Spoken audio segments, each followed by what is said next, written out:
Boa tarde.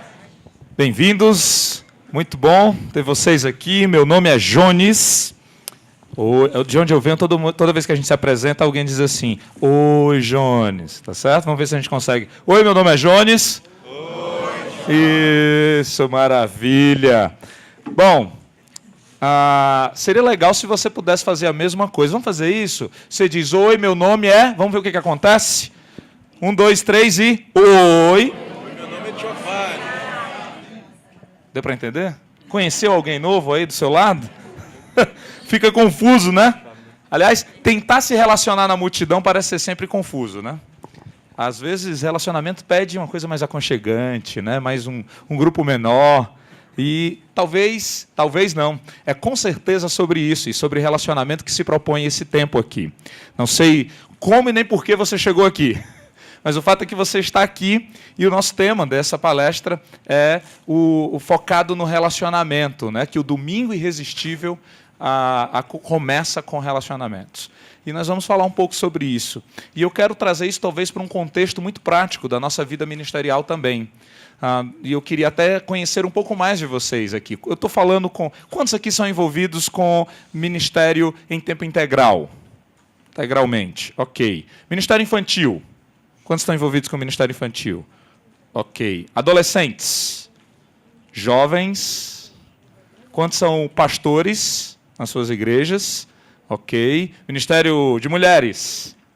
Só para não ficar ninguém se levantar a mão, né? De homens? Discipulado. Eu não sei, pode variar o nome, mas discipulado, células, pequenos grupos. Quantos desses? Qualquer nome assim. Ok. Ok. Então, estou para entender mais ou menos com quem que eu estou falando. E quem está falando com vocês, né? Eu sou Jones, casado há pouco mais de 6 anos com Samira. Juntos temos uma filhinha chamada Sofia, 2 anos, que está deixando a mãe com bastante saudade durante esses dias, longe aqui. A Samira veio comigo e a Sofia ficou lá com a vovó. Eu sirvo de tempo integral na Igreja Batista Central de Fortaleza, IBC, né? Pastoreada por Armando bispo de sobrenome, não de título. Não tinha como ser. O sobrenome do cara é Bispo da Cruz. Não dá para ser dentista, né? Ou bombeiro, ou policial, qualquer coisa assim, né? Bispo da Cruz, né? Estava marcado isso daí. Eu tenho, desses 12 anos, quase 12 anos de tempo integral na IBC, servido em algumas áreas. A que mais eu me dediquei foi a área de ministério infantil, depois passei algum tempo também com os adolescentes, e hoje, nesses últimos 3 anos, tenho me dedicado mais à capacitação de lideranças. Nós somos uma igreja em pequenos grupos, e tenho saí do foco de uma área específica para me concentrar um pouco mais num todo, nos bastidores. Tenho trabalhado nessa área de capacitação, comunicação e também produção de recursos para os grupos pequenos ou para os líderes de pequenos grupos. E nós, atualmente, nesses últimos 3 anos, como igreja, temos passado por uma reengenharia completa na forma como nós enxergamos o fazer igreja. Parte do que eu estarei explanando, ou dividindo com vocês aqui, tem a ver com uma história bem recente do que nós estamos vivendo como igreja. E, consequentemente, com experiências também do passado, daquilo que Deus já nos permitiu viver enquanto ministério. Deixa eu fazer uma pergunta. Se você recebesse a incumbência de começar algo novo, iniciar ou talvez reorganizar algo novo, um ministério de jovens, infantil, adolescentes, um novo projeto na sua igreja, algo novo, você fosse desafiado, com a certeza, lhe dariam a certeza de que tudo o que você precisasse para realizar esse algo novo estaria à sua disposição. Não lhe faltaria nada. Nem recursos humanos, nem recursos materiais. Você teria todos aos pés da visão que Deus lhe deu. Você teria todos os recursos financeiros à sua disposição. Dá para imaginar algo assim? Uau! Vamos brincar de imaginação, certo? Vamos imaginar que isso é possível. Dentro da nossa imaginação aqui, isso está sendo possível. Né? Como seria o seu ministério, o seu projeto, a sua empreitada nova, e a sua igreja, você aí, pastor, a sua igreja, como seria a igreja dos seus sonhos, o ministério dos seus sonhos, o projeto dos seus sonhos? Como seria a sua igreja irresistível, o seu ministério irresistível, como seria? Será que você consegue gastar agora 1 ou 2 minutos tentando dar alguns nomes, não para eu ouvir aqui, mas eu queria desafiar você a pegar aí o seu caderninho, ou talvez o seu tablet Palm Top, qualquer coisa do tipo aí, pegue e escreva. Eu queria que você investisse 2 minutos agora. Escreva palavras, frases, ideias, qualquer coisa. Coisas que diz, com isso aqui, isso é essencial para a minha igreja, para o meu ministério dos sonhos. Dentro da área em que você atua hoje. Certo? Então, isso é essencial. Escreve aí 3, 4, 5 coisas que para você seria essencial para um ministério, para uma igreja irresistível. Vocês estão me ouvindo bem? Sim. Todos estão me ouvindo bem? Obrigado. 2 minutinhos para você.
Aproveita, hein? É a sua chance.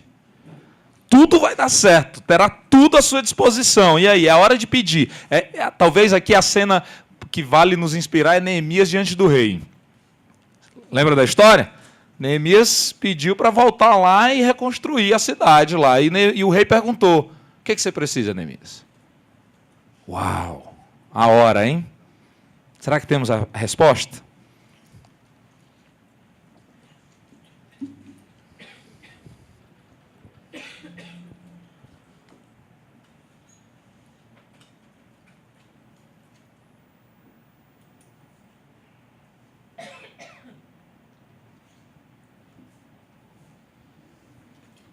Bom, acho que já deu. Passou aqui o tempo, mas continua aí sonhando, né? Uma pergunta. Alguma vez você sentiu que estava sozinho neste sonho? Essas coisas que você escreveu aí, alguma vez você já se sentiu solitário? Sonhando sozinho? Às vezes dá essa impressão, né? A gente fala, a gente partilha, a gente convida outros para se juntar a nós, mas parece que ninguém responde. Alguma vez compartilhou com alguém esses seus sonhos e você sentiu indiferença dessa pessoa? Você sentiu que não estavam lhe dando muito valor a isso que você estava sonhando e pensando? Alguma vez você sentiu que estava sozinho? Acredito que quando um líder tem um sonho e se vê sozinho, né, ele talvez esteja no começo da sua jornada. Agora, quando ele mantém esse sonho e permanece sozinho, tem alguma coisa errada. Ou ele não é um líder, ou ele não tem comunicado isso para ninguém. Se passar muitos anos e você continua se sentindo sozinho, talvez até o seu sonho esteja errado. Talvez Deus não esteja abençoando por aí. O grande diferencial de um líder é mobilizar pessoas em uma causa, para junto com ele chegar em algum lugar. Aqueles que Deus chamou a liderar têm esse potencial meio irresistível de atrair pessoas. Não porque ele é bonito, ou porque sabe falar bem, ou porque é um cara cheio de palavras legais, não por qualificações natas apenas, mas pela causa que o envolve. Se ele está envolvido naquela causa, se ele está disposto, sim, ele sabe falar aquilo que está no coração. A boca fala do que o coração está cheio. Lembra do momento da paixão? Talvez a sua primeira paixão. Volta no tempo. Sabe aquele momento em que você se viu apaixonado por alguém e mais um pouco você começou a perceber que estava falando e fazendo coisas que você nunca imaginou que faria. Se sentindo até meio ridículo, sabe? Meio que pagando mico, né? Falando umas palavras assim bem adocicadas, né? Mandando cartinhas com frases que você nunca tinha escrito até então. Pois é, o que te moveu? A paixão. A paixão fez você ficar até irreconhecível para si mesmo. A paixão que é nos dada por Deus para chegar em um alvo, ela meio que nos transforma também. Nos torna irreconhecíveis. Mobilizar pessoas em uma causa. Uma das características que eu acho fantástica na vida dos líderes é enxergar situações e pessoas não somente em termos do que são, mas do que podem vir a ser. Ele não para no que está diante dele. É a capacidade de olhar para a situação, por mais complexa que seja, e olhar um pouco mais adiante. Não somente em termos do que é, mas do que pode vir a ser. Sendo assim, para realizar o seu sonho, você precisa escolher por onde começar. Por onde nós vamos? Qual o caminho? Ou com o que ou com quem nós vamos começar? Bom, olha um pouquinho, se é que você escreveu, ou então fez um mapa mental aí na sua cabeça, porque eu lhe pedi, olha para a sua lista. Ou relembra os pontos que você pensou. Escolha 2 itens essenciais, os mais irresistíveis de todos esses que você listou.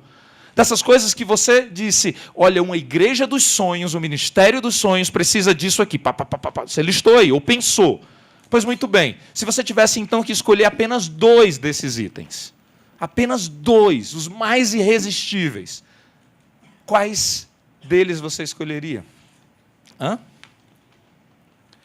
Por onde você começaria? Por esses 2 aí que você escolheu? É isso aí? Por onde começar? Pelo prédio? Pelos processos? Pelos programas? Compras, orçamentos? Pelo cenário? Pela fachada? Pelo material gráfico? Pelo site? Será que alguns desses itens estavam na sua lista? Todas essas coisas são realmente preciosas, mas são apenas meio. Apenas meio. Não vamos descartá-las. Particularmente, uma das minhas responsabilidades na igreja hoje é a comunicação. Então eu me interesso muito pela forma como as coisas são apresentadas, pela estética das coisas. Eu acredito muito no princípio, tem um autor chamado Paulo Freire, que fala sobre o princípio da boniteza. Quem conhece Paulo Freire sabe que ele é ótimo em criar palavras, né? Neologismos. E em vários livros dele, ele defende isso, principalmente na pedagogia da autonomia, que quem trabalha com criança, por exemplo, no Ministério Infantil, deveria ler esse livro. E ele defende esse princípio da boniteza, onde ele diz que não é suficiente apenas que o ensino ou que o conteúdo seja transmitido, mas a forma, a estética dessa transmissão. Às vezes, quando falamos em forma, estética e beleza, logo nos vem à mente coisas caras, difíceis de serem feitas, complicadas, talvez tecnológicas. Se eu tivesse um telão, se eu tivesse um projetor, se eu tivesse tal computador, aí essa tal boniteza seria fácil de ser conquistada. Mas, na verdade, pode ser mais simples, né? Pode ser mais simples. A boniteza pode não custar tão caro assim. Quando focalizamos nessas coisas que falei agora, prédio, né, cenário, compras, material gráfico, site, programas, atividades, quando focalizamos nessas coisas para iniciar algo novo, lembra? Nós estamos aqui querendo iniciar algo novo ou revitalizar algo, para torná-lo irresistível. Quando nós decidimos fazer isso através dessas coisas, ou melhor ainda, com foco nessas coisas, quando essas coisas parece que viram um fim, nós estamos passando por cima daquilo que há de mais precioso. Quem quer chutar? Pessoas. As pessoas. Eu, você e todos aqueles que nós representamos aqui. Jesus não morreu pelas coisas que fazemos na igreja, mas por pessoas. Jesus não nos chamou a fazer coisas na igreja, mas a ser igreja. Olha o grande diferencial. Jesus prometeu que edificaria a sua igreja e não o seu ministério. Preste atenção aqui. Jesus prometeu que edificaria a sua igreja e não o seu ministério. E não as suas ideias. E não os seus planos e obras ministeriais. Precisamos ter isso em mente quando sonhamos com um ministério, com uma igreja irresistível, com um domingo irresistível. A maioria de nós aqui estamos envolvidos, direto ou indiretamente, com o que acontece no domingo das nossas igrejas. Deixa eu ver se eu estou falando algo certo. Por favor, quantos de alguma forma, direto ou indiretamente, estão envolvidos com o que acontece domingo na sua igreja? Levante a mão. Viu só? Talvez por isso vocês foram atraídos pelo tema dessa palestra, né? Precisamos pensar no domingo, começando pelas pessoas. Precisamos pensar na igreja irresistível, ou até mesmo no programa irresistível, começando pelas pessoas, ou melhor ainda, pelos relacionamentos. Veja só, em Joel 2:28 há uma promessa. Esse é um texto conhecido, ele foi relembrado por Pedro em Atos 2. Vamos ver quem lembra? Joel 2 é uma promessa. Naqueles dias derramarei do meu espírito sobre toda a carne. Qual é o próximo? Começa por quem?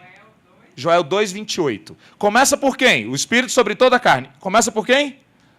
Vossos filhos e vossas filhas. Sonhos, visão, vamos ver, tá confuso aqui. Quem abriu aí, lê pra gente. Vossos filhos e vossas filhas profetizarão. Logo em seguida fala os jovens sonharão e os velhos terão visões.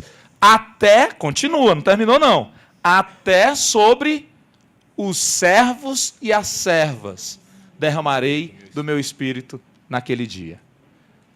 Nessa promessa, todos foram incluídos. Mas observa, a promessa de uma revolução se resume a pessoas cheias do Espírito.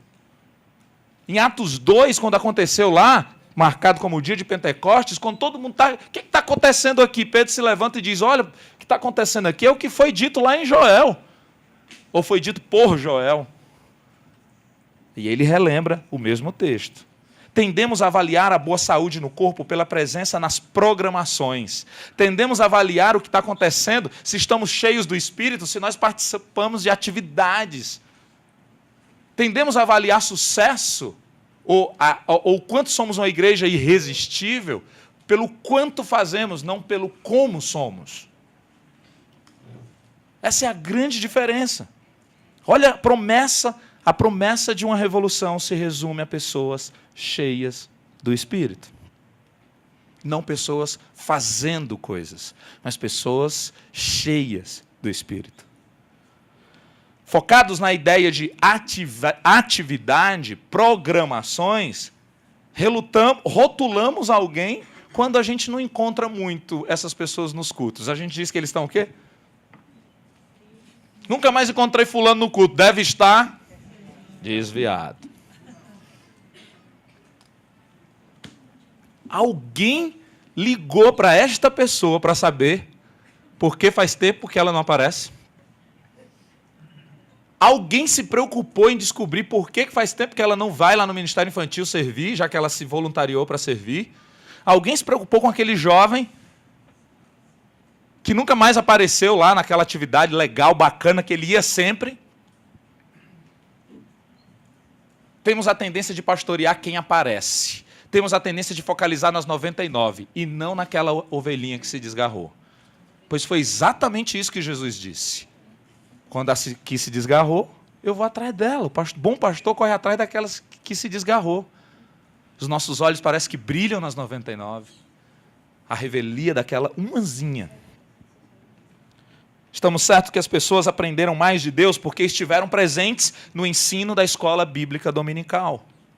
Pensa comigo, qual o poder nas coisas que fazemos na igreja para garantir transformação e amadurecimento de um discípulo? Qual o poder das atividades e das tarefas para transformar alguém em um discípulo verdadeiro de Jesus?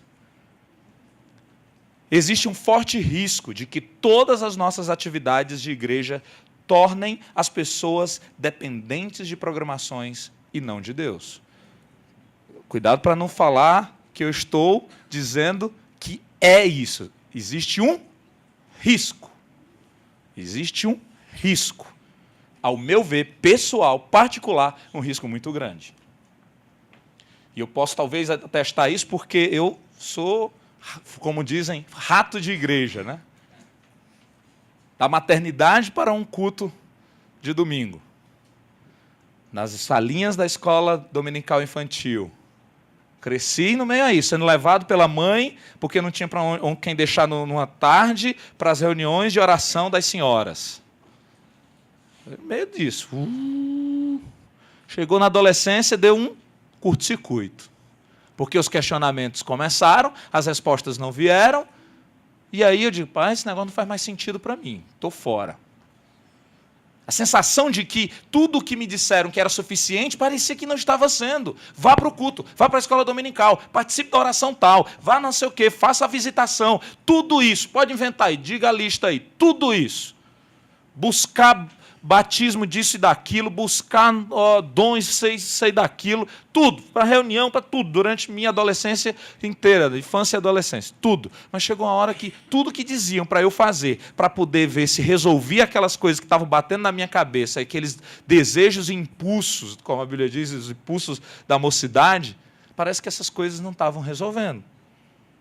Mas em nenhum momento alguém sentou para conversar e dizer, eu entendo o que está acontecendo com você.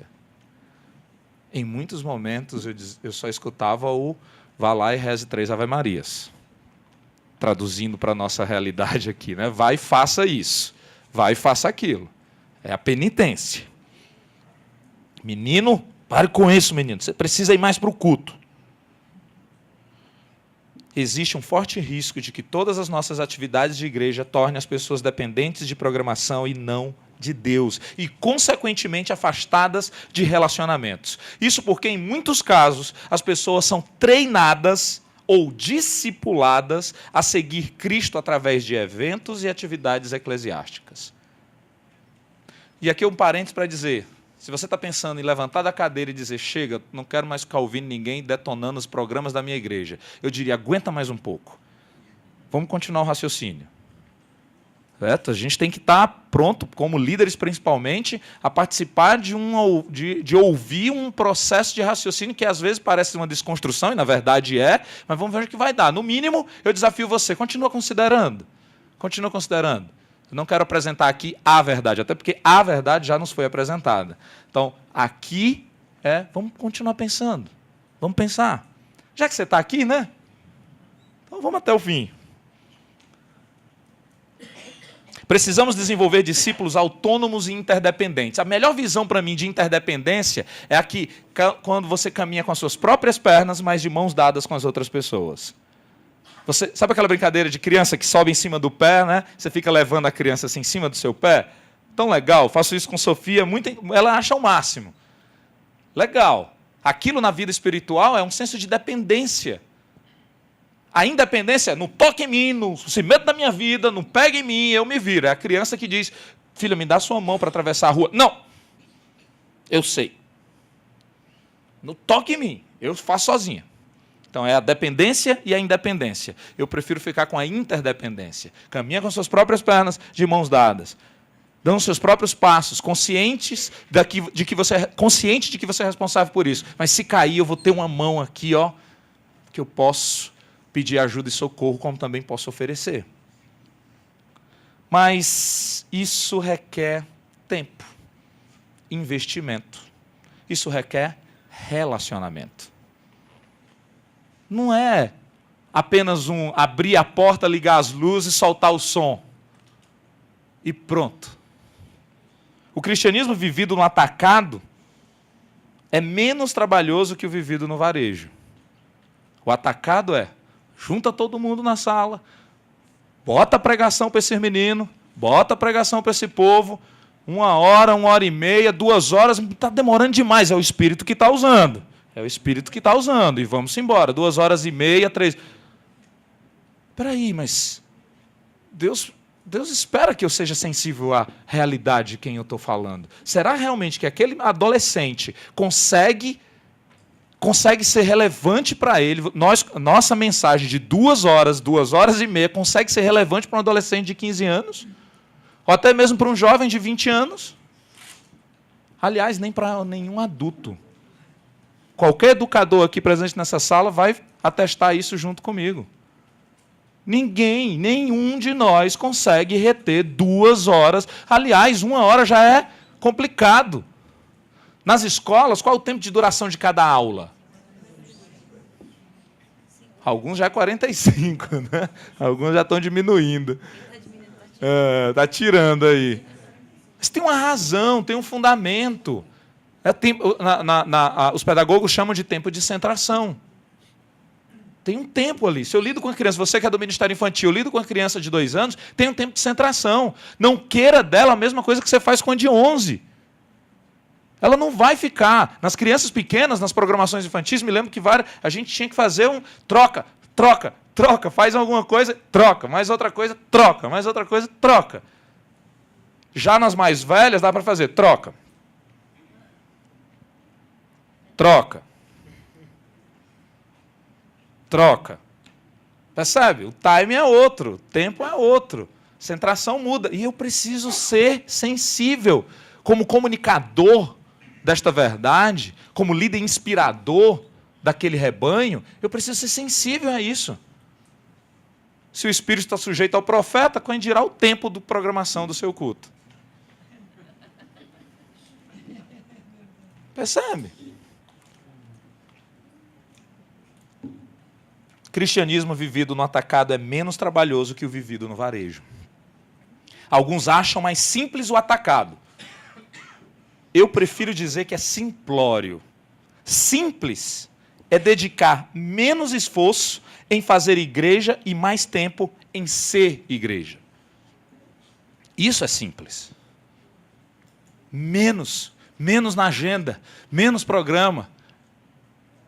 Eu me lembro de que, quando adolescente, quando eu decidi, já entrando na juventude, decidi encarar Jesus de forma séria, eu vivi intensamente a vida de serviço voluntário, me envolvia, eu trabalhava, tinha o meu trabalho, que não era na igreja, tinha faculdade, tinha então várias ações de serviço, ligado em tudo, além das programações de domingo, de meio da semana, de escola dominical, tudo. Eu me lembro de várias vezes em que os meus pais perguntavam: você não para em casa não, menino? Quando é que a gente vai ficar aqui só batendo papo, de perna pro ar? Não tinha tempo para isso, porque eu tinha muito o que fazer. Relacionar requer que eu dê um pause ou invista tempo. Precisa disso. E às vezes eu fico preocupado com como os adolescentes e jovens, porque para muitos parece que querem fugir de casa por uma série de razões. E aí a igreja oferece um monte de programações. Pai, você está querendo que eu não vá para a igreja? É isso? Não, peraí, eu não estou querendo que você não vá para a igreja. Eu estou querendo que você fique um pouco mais comigo. Percebe? E ser igreja é viver relacionamentos. Para isso, eu quero sugerir que nós venhamos a quebrar alguns mitos e fugirmos de alguns perigos, de algumas armadilhas que interferem direta e indiretamente nos relacionamentos, ou na forma como nós nos relacionamos. Eu quero propor, então, aqui, eu poderia falar de vários outros, mas eu quero ser simples e pontuar 3 mitos sobre a igreja ou sobre o ministério. O primeiro mito é o mito da existência. Mas antes de entrar nesse mito da existência, me permita fazer uma pausa. E nós falamos aqui, né? Simples é dedicar menos esforço em fazer igreja e mais tempo em ser igreja. Eu quero convidar vocês a dedicar um tempo agora em ser igreja. O que você vai fazer? Por favor, libere-se de todo o seu material. Todo o seu material. Quero nada na sua mão. nem caneta, nem papel. Fica de pé, põe tudo em cima da cadeira. E você vai fazer uma coisa muito simples. Agora escuta, depois executa, certo? Você vai sair do seu lugar, vai procurar alguém que tem o mesmo número do seu pé e vai falar duas coisas para essa pessoa. O que você não gosta de comer, não adianta, e o que você mais gosta de fazer nas horas livres. Se é que tem horas livres. Você não imagina, tá certo? Mesmo número do pé, o que não gosta de comer e o que gosta de fazer nas horas livres. Procura! Vamos lá?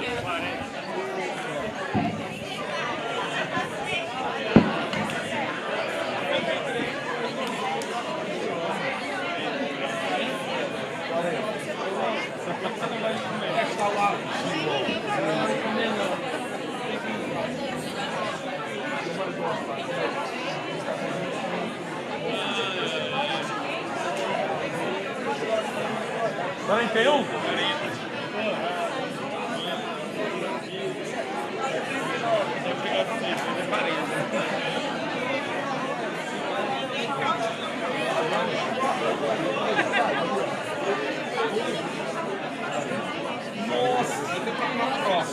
Olha, eu vou ficar próximo.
Ok, opa. Já deu? Deu? Então dá tchauzinho aí pra pessoa. Volta pro seu lugar.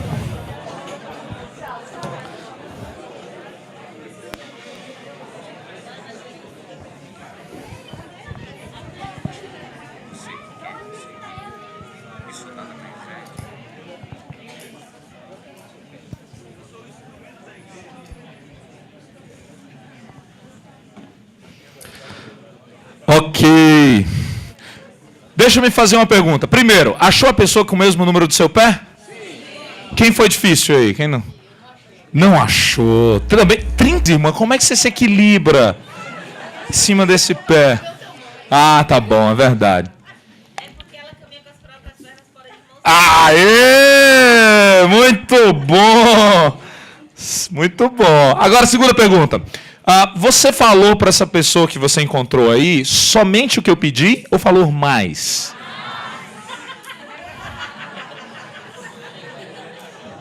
Alguém precisa de mais outra prova cabal de que somos carentes de relacionamento?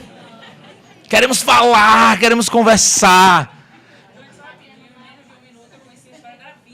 Em menos de um minuto, conheci a história da vida, aqui está dizendo. Nossa, ou ela teve uma vida curta até aqui, ou ela é muito boa de contar a história. Segunda, outra pergunta, última. Vamos ver agora. Você encontrou a pessoa com o mesmo número do seu pé, você falou mais do que aquilo que eu pedi. Agora, hora da honestidade, hein? Quem não sabe o nome da pessoa? Levanta o braço. Honestidade. Viu só? Pode baixar. Obrigado pela coragem. Honestidade. Agora me diga uma coisa. Você sabe o número do pé da pessoa, sabe o que ela não gosta de comer, sabe o que ela gosta de fazer nas horas livres e talvez outras coisas que vocês conversaram, mas não sabe o nome. Não se constranjam, por favor. Mas isso tem uma tendência que é nossa, né? Ou a gente tem a memória realmente fraca de nome, não é muito boa de nome, ou nós tendemos em muitos momentos à impessoalidade. Sabe aquela ideia de passar pelo corredor, se esbarrar e nem sequer cumprimentar? Imagina que você está servindo no mesmo ministério, o pessoal do Ministério Infantil aí. Chegando no corredor lá da entrada da sala, atrasado para variar. Aí esbarra no outro e nem sequer deu um oi, porque também não sabe nem o nome. Mas espera aí, vocês servem no mesmo lugar, defendem a mesma causa, estão quase todo domingo ali. Imagina, percebe? Pois é. Eu, como baiana, mulher, membro de igreja pequena, sinto muita falta disso aqui na CEPAL, que a gente passa uns pelos outros parecendo um monte de madeira, ninguém nem Bom dia. Eu passei por alguns e dei bom dia ali. Até agora todos responderam. Talvez a gente tenha que sair daqui hoje com aquela placa. Não sei quantos já viram um movimento chamado Abraços Grátis. Talvez você tenha que sair com aquela placa nos corredores da CEPAL aqui. Abraços grátis. Vamos ver lá. Vamos fazer quem... Sorria, eu estou te olhando. Né? Alguma coisa assim. Legal, legal. Bom, vamos quebrar o primeiro mito. Mito da existência. Eu quero fazer essa rápida análise em cima desses mitos e perigos, só para a gente pensar um pouquinho mais em cima de algumas coisas que às vezes simplesmente acontece. E isso, de alguma forma, interfere direta ou indiretamente nos nossos relacionamentos. Primeiro, mito da existência. Para que existe a igreja? Para que existe o ministério A, B, C ou D? Para quê? Essa pergunta pode parecer meio maluca, né? Meio herege, mas precisava ser feita de vez em quando, por você, pastor, e pela sua equipe. Ou talvez você que lidera um ministério específico. Para que existe o ministério infantil? Para que fazemos programação todos os domingos? Para que existe ministério aos adolescentes? Para quê? Para que aquela programação? Para que aquela atividade? A gente simplesmente diz, não, porque sempre existiu. É porque sempre foi feito. Nessa igreja sempre teve a programação assim, tal horário assim, tal dia assim, então vamos continuar fazendo. Até porque aí vem uma frase, time que está ganhando ninguém mexe. Eu digo, e o tadinho dos reservas nunca vão ter chance de jogar? Que é isso? Ela não existe, a igreja, o ministério, não existe para perpetuar tradições. Ela também não existe para conveniência dos pais que terceirizam a educação cristã para o ministério infantil ou adolescente. Ela não existe para o reconhecimento do pastor. Uau, olha o tamanho da minha igreja. Ela não existe para dar continuidade à religiosidade de uma vida vazia. Podemos fazer outros tantos itens. Ela não existe para, ela não existe para, ela não existe para. Mas para que ela existe? Para que o ministério existe? Muitas vezes as equipes que trabalham na igreja, até mesmo as de tempo integral, focalizam tanto na tarefa que esquecem do porquê estão ali. Liderando várias equipes durante esses anos, em muitos momentos eu parei o expediente e disse, vocês sabem por que vocês estão fazendo o que estão fazendo agora? Por que você está digitando aí esse negócio no computador? Por que você está ligando para essa pessoa? Por que você está desenhando isso aí? Por que você está escrevendo isso aí? Por que você está mandando esse e-mail? Por quê? Vocês estão lembrados? Para que isso aí? Nós nos perdemos no meio das tarefas. Elas ganham o significado ou roubam o significado da existência primária da Igreja de Jesus Cristo. A tarefa vira o cerne, vira o foco. E aí é tarefa pela tarefa, tarefa pela tarefa, tarefa pela tarefa. Vamos quebrar esse mito? A igreja, o ministério, existe para ser a esperança nesse mundo. Podemos fazer várias frases semelhantes a essa, vários outros termos. Mas eu quero propor esse aqui. A igreja, o ministério, existe para ser esperança nesse mundo. A igreja é a esperança para esse mundo. Por isso, nós mandamos um e-mail, por isso nós escrevemos qualquer outra coisa lá na igreja, por isso nós ligamos, por isso nós pintamos, por isso nós encenamos, por isso nós montamos, por isso nós realizamos atividades, programas. Tudo o que fazemos como igreja precisa, ou tudo o que fazemos na igreja, precisa ganhar sentido a partir desta ideia. Isso que estamos fazendo está levando mais esperança para o mundo perdido? Ou está trazendo mais edificação para quem já está gordo espiritualmente? Apenas. A igreja existe para ser a esperança nesse mundo. Essa existência é potencializada através de relacionamentos. Levaremos mais esperança na medida em que nos propomos a nos relacionar mais. Segundo mito, o mito da presença. Não podemos medir vida espiritual por presença em programação. Já mencionamos algo do tipo aqui. A igreja não se resume ao culto de domingo. Existem, inclusive, irmãos, e cuidado com isso, viciados em culto. Estes não investem tempo algum na sua relação pessoal e íntima com Deus. Quem dirá com os outros? Mas estão em tudo quanto é programa que se oferece. Vive uma relação institucional que deixa Deus vive uma relação institucional que deixa Deus no templo e fora da sua vida na semana. Deus, até o próximo domingo. Vamos para a semana. Minha vida, meu jeito, minhas decisões. Igreja, não se meta nisso. Dá licença? Ser discípulo de Jesus é algo mais que viver momentos religiosos. Como líderes, precisamos desafiar as pessoas a levarem Deus para dentro de tudo o que são. Porque, do contrário, nós vamos ter vidas dicotomizadas. Nós vivemos uma espécie, muitos cristãos vivem uma espécie de aqui tem uma certa lei, aqui em casa é assim, lá na igreja é assado, lá na escola ou faculdade é frito. Sabe, você cria leis, paradigmas para cada ambiente que você vive. Você vive essa dicotomização. Você se desintegra, quando na verdade deveria ser um ser integral, rendido ao Senhor Jesus.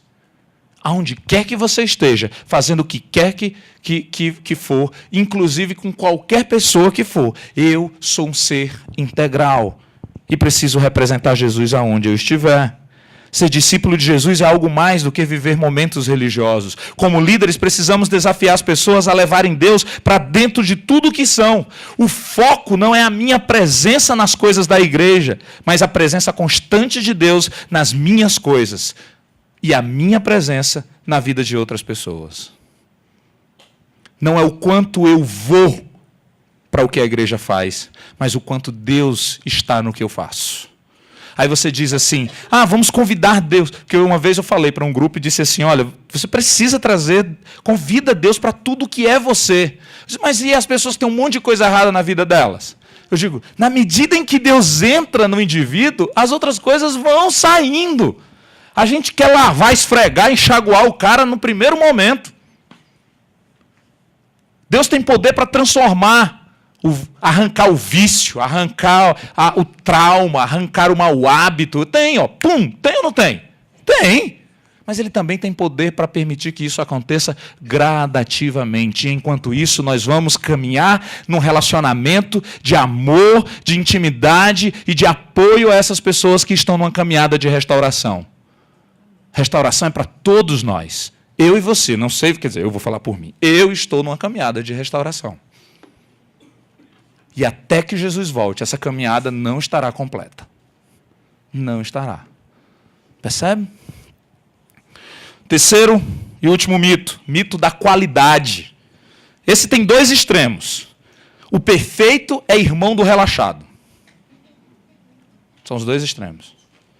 A busca pela perfeição pode ser tão enfadonha e tão ruim e tão e pode quebrar tanto o indivíduo e os relacionamentos quanto fazer de qualquer jeito o que eu me proponho a fazer. Isso começa, por exemplo, no ministério infantil, com a declaração que diz: qualquer coisa para a criança está bom. Né? Líderes e voluntários do Ministério Infantil, já ouviram alguma coisa desse tipo por aí? Espero que não tenha sido do seu pastor. Mas aí, qualquer coisa aí, ó, para esses meninos, eles se entretem com tudo. No nome de Jesus, faça isso não. A simplicidade da criança e a empolgação com que ela vivencia momentos e atividades não pode ser desculpa para a falta de excelência do que fazemos para elas. Por despreparo ou mesmo preguiça, muitos realizam o ministério infantil acreditando que qualquer coisa para a criança está bom. Tá bom. Esse mito perpetua a negligência e fortalece a realização da obra do Senhor de forma relaxada, no infantil ou em qualquer outro ministério. Isso me lembra daquela música, né? Da formiguinha. Deus não quer preguiçoso em sua obra. Quem conhece? Ah, tá. Você que era o único aqui. Vocês ficaram olhando para mim com aquela cara de que música é essa? Eu canto ruim, mas deu para reconhecer a música, né? Deus não quer preguiçoso. Vamos lá. Deus não quer preguiçoso em sua obra, porque senão o tempo sobra. Aí só Ministério Infantil para lembrar dessa, viu? Porque senão o tempo sobra. Vejam só que mistério glorioso. Uma formiguinha ensinar um preguiçoso. Sofia já sabe cantar essa.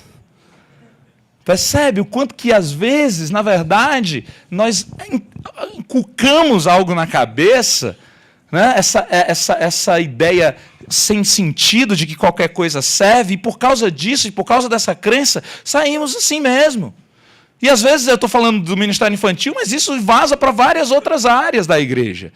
A recepção, lá quando chegam lá na sua igreja, chega lá alguém para visitar a igreja, aí tem lá coisa mal feita, um lixo no chão. Aí o cara chega com papel para jogar no lixo, não tem um lixeiro em canto nenhum. Aí volta para falar da ideia da boniteza, né?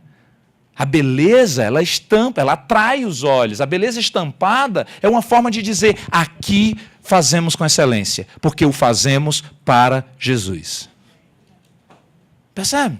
Essa é a mensagem que é passada.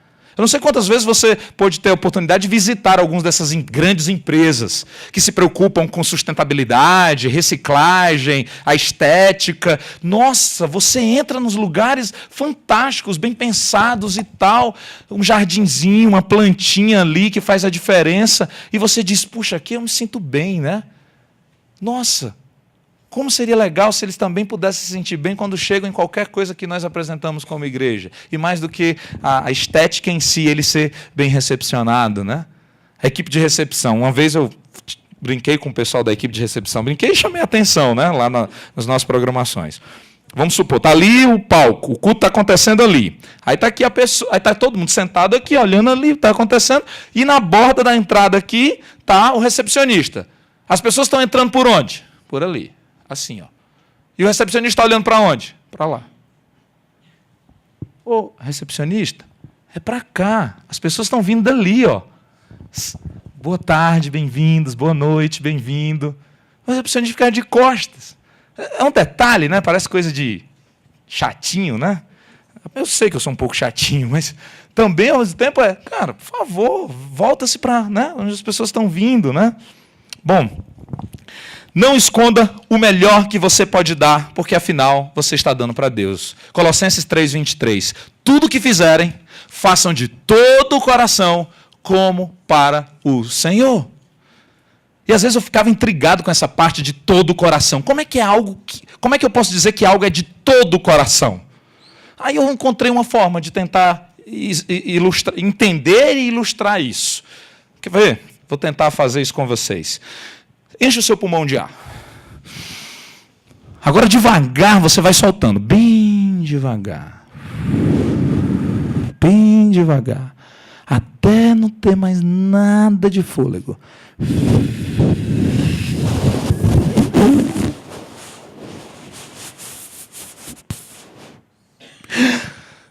Acabou? Pois é isso. De todo o coração. Com todo o seu fôlego. Com tudo que tem vitalidade em você.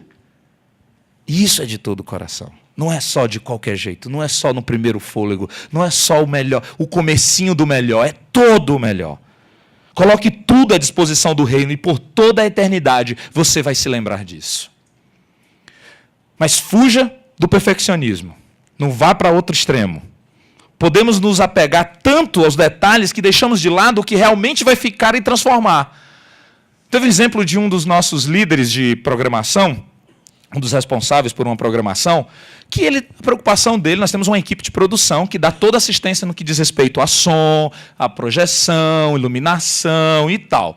E a responsabilidade desse líder em questão era garantir o programa lá acontecer, principalmente focado no conteúdo do que estava sendo ministrado ali.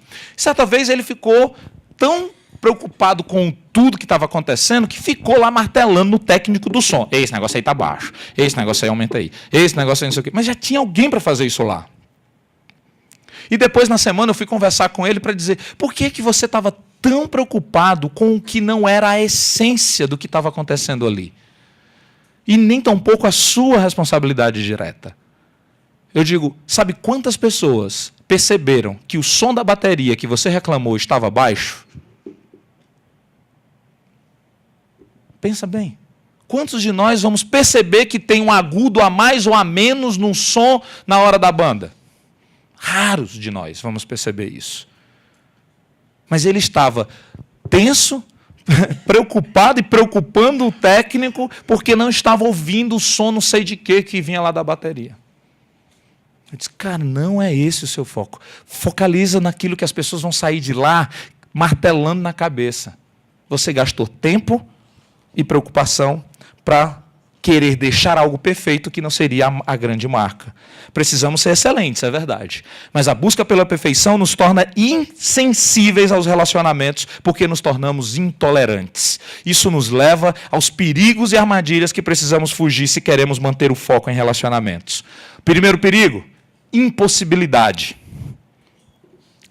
A ideia de que o que você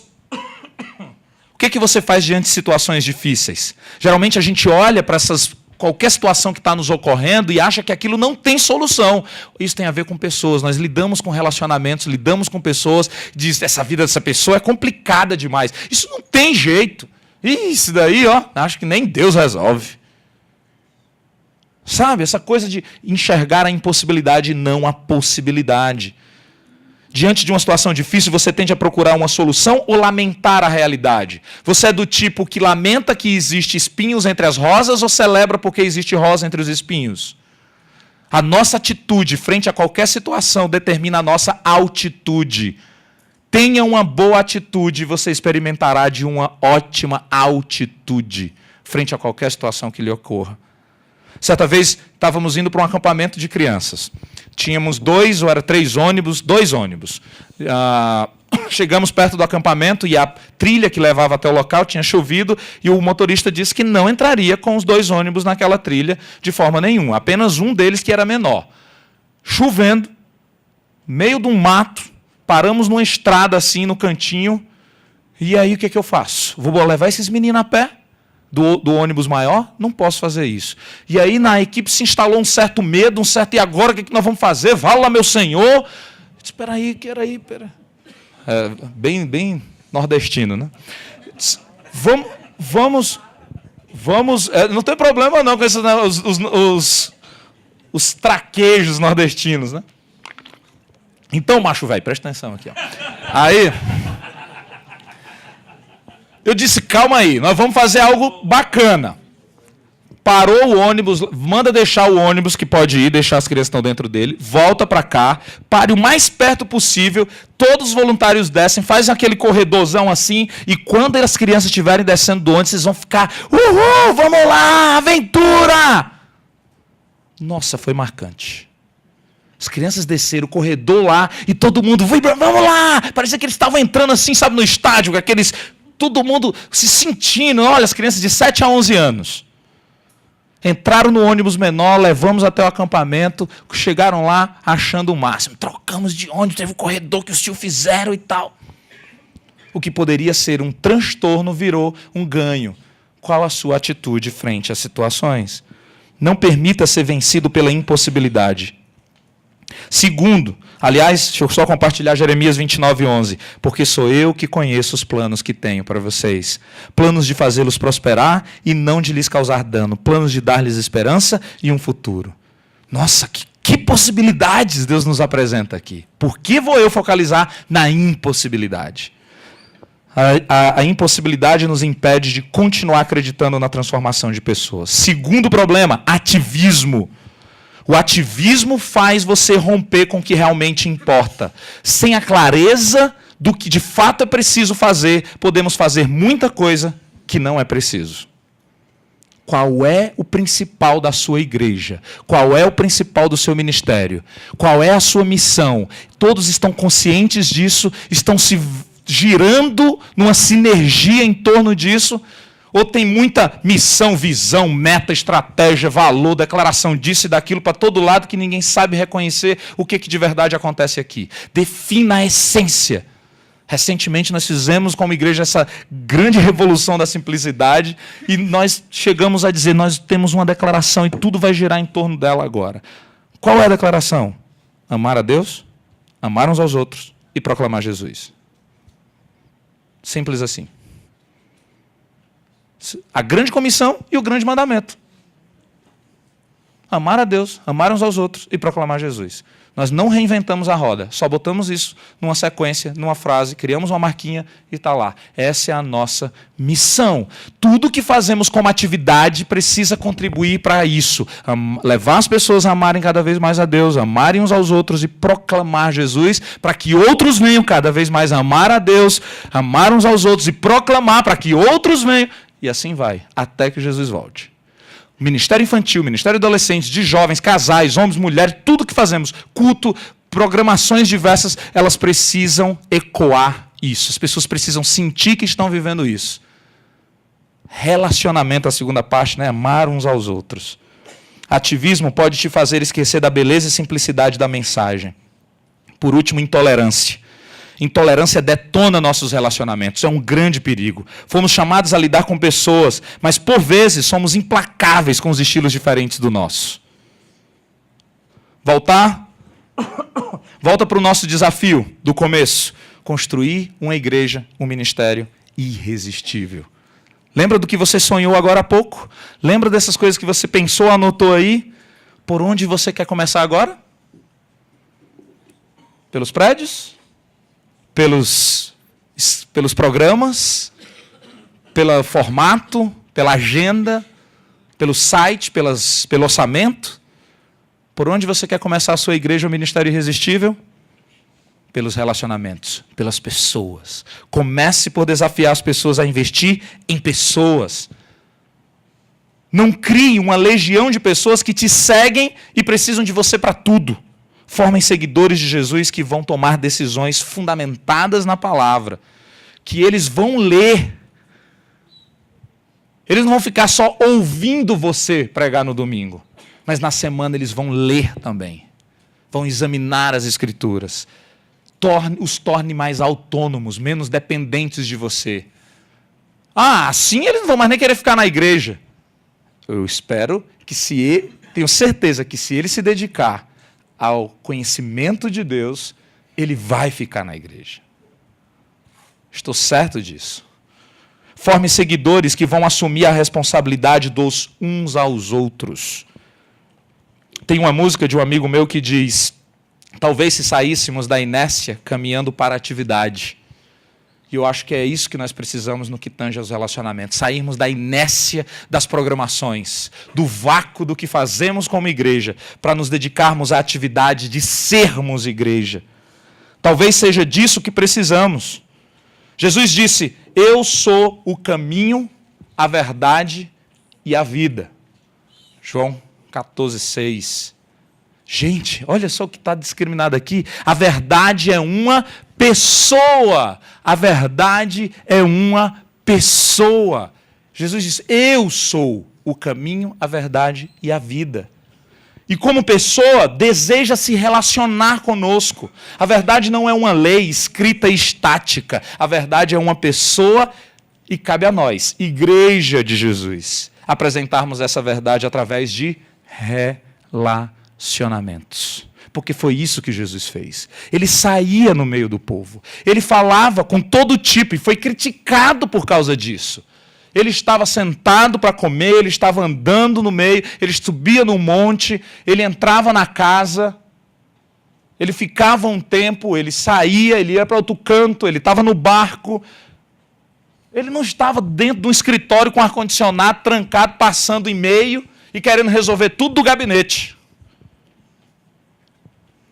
Ele estava tocando pessoas. Agora, por favor, não queira você, pastor, sair por aí agora garantindo que só você vai se relacionar com todas as suas ovelhas. É uns aos outros, porque senão nós vamos morrer. Uns aos outros, uns aos outros. A verdade é uma pessoa. O domingo se tornará irresistível quando houver uma semana onde os relacionamentos são vivenciados. Não quando houver um domingo, ou melhor, não quando houver uma semana que só espera o próximo domingo. O que acontece entre um domingo e outro vai trazer ou não esse algo irresistível.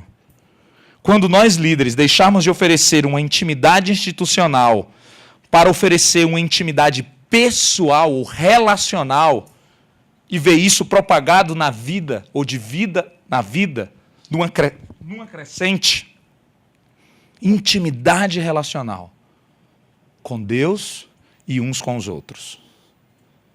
Na simplicidade de um grupo de amigos que se encontra para bater um papo. Eu não preciso do programa para viver relacionamento. A intimidade institucional, por si só, ela só asfixia. O relacional oxigena o coração, a mente e a igreja de Jesus.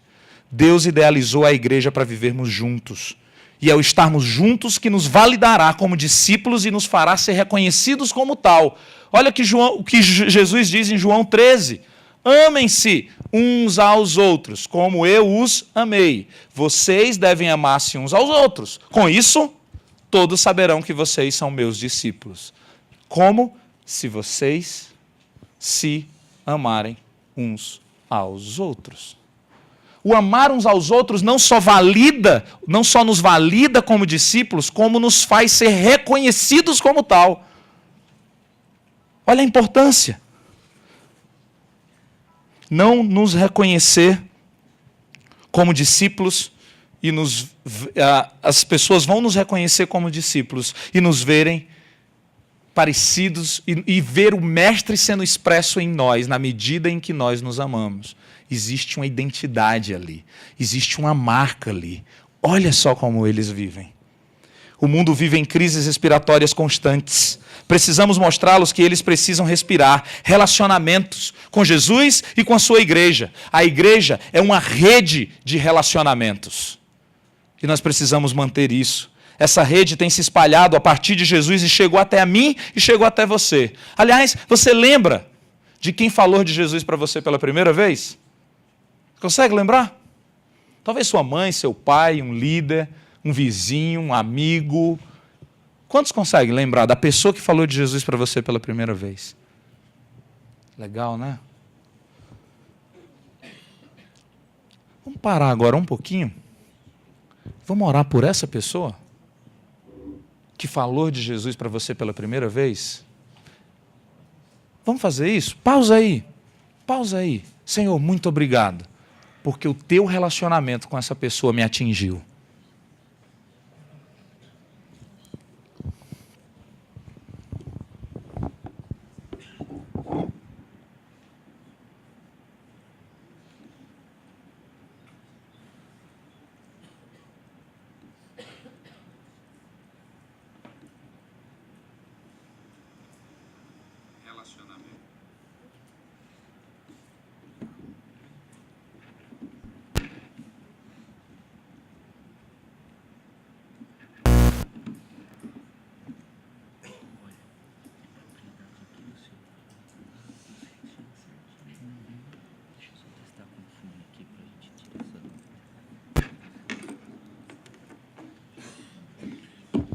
Deus Santo, muito obrigado pela coragem e ousadia da pessoa que decidiu falar de Jesus para mim.